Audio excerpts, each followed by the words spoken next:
What's going on, guys?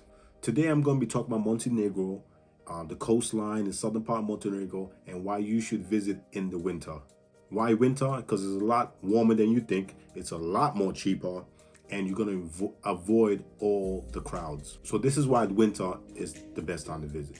I mean, personally, I visited in summer, and it was packed. It was packed. It was very expensive. It was absolutely stunning, but it was packed and it was busy and it was peak. Like I've done in previous videos, I tell you about during peak times, prices double. And no matter what country you go to, prices double all the way down to ice cream. And I've had these conversations, these comments with people that live in Montenegro say, "What? You paid $6 for ice cream?" Nah. Yes, not even $6, €6. Yeah, I paid €6 for a cone of ice cream with 2 scoops. Yeah. Yes, because I paid for this shit. So you can't tell me what I paid for this shit. And next time I go, I'm gonna have a receipt and I'll take a picture and I can show you the picture. That's my fault. I should take pictures. Anyway, so we're talking about winter, like December. Let's say I'm just gonna stick about December. December's actually not a bad time. Again, too, is not a great time, but weather is like 12 to 18. So if you really want to explore, Montenegro is amazing. Not only does it just have coastline, it has mountains. You know, you can do lots of amazing hiking. The scenery, the country is absolutely stunning and beautiful. So it's mild, it's comfortable, and it has sunny days even in December. It's not cloudy and fucking raining like it is in London and most of Europe. So it's actually a great time to go. But again, too, obviously, if you're a swimmer, you're a beach lover, then you can't jump in the ocean. It's gonna be too cold. There's gonna be no one in the beach, right? So you're looking in December, you're looking at between 12 to 18. So you can have your good days where it gets to 18, but you can have some bad days where it gets to 12. But in the summer, you're looking at 25 to 30. It was, I mean, actually 25 to 35, because I was just thinking about it. There were some days where it got up to 35 when I was there, and it was hot. I was there in July. It was hot. So again, for you guys that love exploring, December is going to be an amazing time for you because it's going to be less humid. It's going to be mild. It's going to be feels like spring, and it's going to be a perfect time for you to do exploring, going hiking, and just seeing different sights. Also, it's going to be super quiet. So many amazing places to see. Obviously, you definitely get a car because you can see a lot more and cover a lot more. But I mean, some of the standouts is, Budva Beach, which is amazing. Budva, period, is really nice. It's very touristy. I definitely recommend you go stay. In the winter, definitely go stay there. I mean, it's going to be a lot cheaper. But in the summer, it's expensive and it's flocked by a lot of tourists, right? So everyone goes to Budva because Budva is a big-time party area in Montenegro. So Budva is well known for its parties. So everyone goes there. But when it's winter, it's a nice little stroll. The boardwalks are quiet. Old Town is quieter. You can go for nice walks. Also, the food's gonna be cheaper, so you can go to amazing restaurants and take some amazing food. Switsea Staten is great. A beautiful castle, beautiful. But again, in summer it gets packed. I mean, just walking around, being by the beach, it gets packed. So I mean, depending on your day you go, it can get very busy and overcrowded. Whereas in the winter, it's gonna be empty and be very amazing to see and take some amazing pictures. Obviously, the Bay of Kotor is absolutely amazing, stunning in the winter. So stunning in the summer, winter, whenever you go. But if winter and it's got blue skies, it's absolutely the time to go see it because then you can actually get the experience, taking the experience of it. Absolutely amazing. So in this video, I want to do some comparisons, just basic comparisons, some price comparisons, right? Give you some price ideas. Again, I know this because I was bang in the summer. I haven't been in the winter, but doing my research and talking to the locals, they told me to come back in the winter. So I did lots of research and I was like, actually, I think I will go back in the winter, and I want to give you guys visual proof of Montenegro in the winter. But again, I need to find the exact right time. So guys that live in Montenegro, please let me know in the comments when is the perfect time where it's not peak time, but it's also still warm. I can walk around and explore without needing an umbrella. Right. One thing I don't want to do is leave London where it's raining to go somewhere else where it's raining nonstop. Okay. So basically, the 2 things that be most expensive in Montenegro is literally your lodging, so your accommodation and flights going out there. Because Montenegro, no disrespect to people that live in Montenegro, it's not a prime flight route destination. Meaning, like, it's not Spain, Greece, there's many thousands, millions of direct flights going, especially from the UK. So Montenegro is kind of tough to get to. It's easier to fly to the capital, but then in the capital you gotta drive like 2 hours to the coast, right? So if you want to stay by the coast, you can fly into the coast, but it's a smaller airport and there's limited amount of flights, and it'll be a lot more expensive. So flights generally in the winter will be $100 to $250, and that's off season. And you can see the difference on the prices. You're talking about summer, you're looking at $300 to $600. I mean, it jacks up. Actually, it was so expensive, I was like, man, fuck all that. I'm not going. Then I did some research and said, actually, what I did was I flew into Dubrovnik, and I rented a car from there and I drove in. Again, please go check out my previous videos, man. That is a good idea, but also a fucking terrible idea. It all depends on when you go. If you go in the summer, it's a horrible idea because you're gonna spend about 4 to 5 hours in traffic getting between borders. Check out my other videos, man. It was insane. So it's a lot cheaper, but then it wastes you a lot of hours. If you want to sit in a rental car for like 5 hours, then it'd be perfect for you. But I did not want to do it, and I did not know, right? But now I know, so I might probably rather pay a couple more hundred to fly into Montenegro itself. Again, off-peak, you can get a lot cheaper tickets and you go fly right into Montenegro. But in the summer, it's high demand and the prices are high. A 4-star hotel, I'll just keep it as a 4-star hotel, mid-range. You're looking at $40 to $100 per night for a 4-star in Montenegro on the southern coast, on the coastline of Montenegro. Whereas in summer, it's even more than double. You're looking at $150 to $300 per night in the summer, and depending where you stay. If you decide to stay in Budva, it's gonna be a lot more expensive. Tilva, Kotor, depend where you stay. You have to find bargain. I stayed in an amazing villa, and that was the cheapest. But it was beautiful, but it was in the mountains. So if you want to stay anywhere remotely where you can get around, it's gonna be expensive. If you're in Montenegro, 100% you should. Matter of fact, it's a must rent a car. If you can't drive, you're asked out. Of course, there's many ways you can get taxis, buses, the buses and coaches, buses and taxis. That's it. There's nothing else, right, to get around. So I would suggest get a car. If you can't drive, find someone that can drive to take them with you, because renting a car and driving is the easiest way to get around, and you can cover more ground and explore a lot more. Renting a car in non-summer, in let's say December, you're looking at $20 to $40 per day, which is reasonable.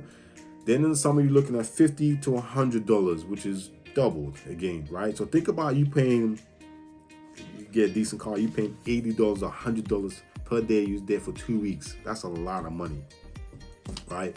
So that's quite a lot of money. So this is what I'm saying. It's a huge difference with the winter and summer. Please don't forget to hit that subscribe button, hit that like button, and if you're returning, I appreciate you, but don't forget, hit the like button before you go. You're looking at 50 to 70% price spike. That's crazy. Nightlife, you guys love your nightlife, obviously, you know what I mean? I hear it in the comments all the time, but hey, it's all good. I love my nightlife here and there.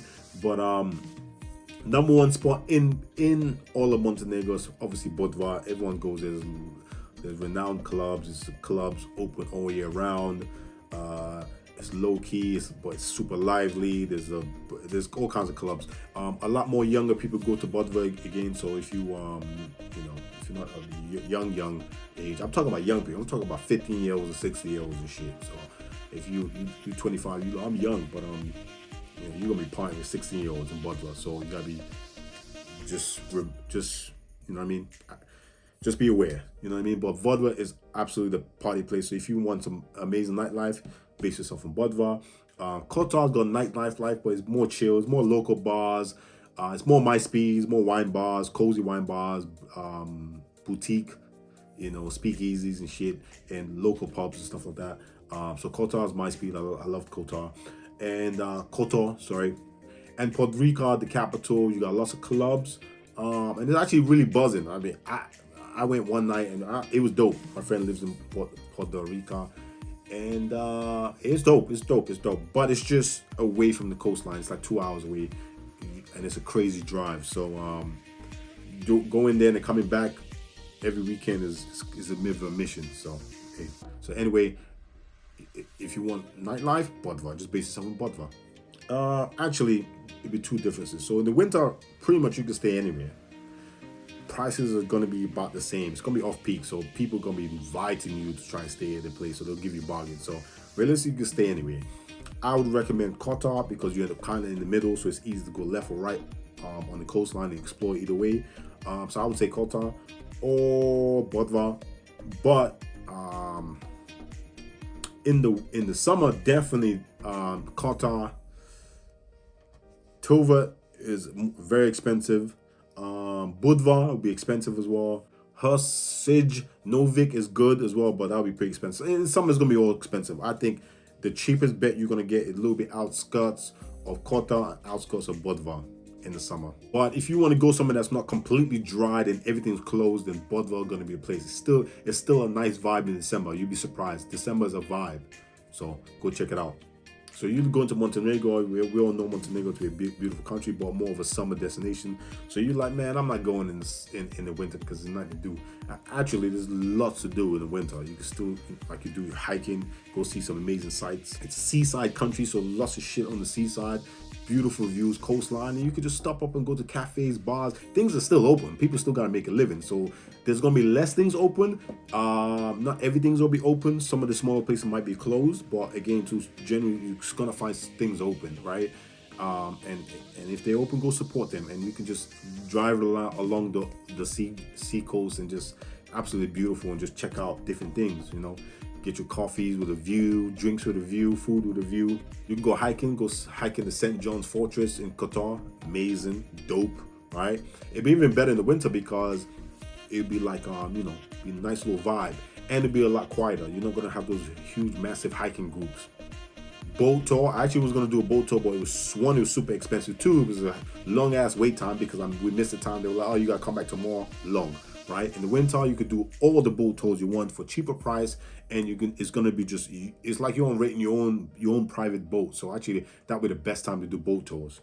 It's Civic Stefan, beautiful castle. Go check it out. Even go inside. Maybe even get a room because there's a hotel in there. You can actually get a room because in the summertime you probably not unless you're rich, right? So you can actually get a room and go check it out and go stay in there. It's like a castle type vibe. So that'd be dope to go check out. Outdoor dining, which is guys that live in Montenegro, can you still do outdoor dining in December? I definitely know in the summertime it's a vibe, lots of outdoor because it's hot as hell. But can you still do that in the winter? Please let me know in the comment. Let us know in the comments. In December, can you still do outdoor dining? Is it raining a lot? I mean, my friend was telling me it rains a lot in December. So is there still outdoor dining? Let us know. So before I end this video, last travel tips.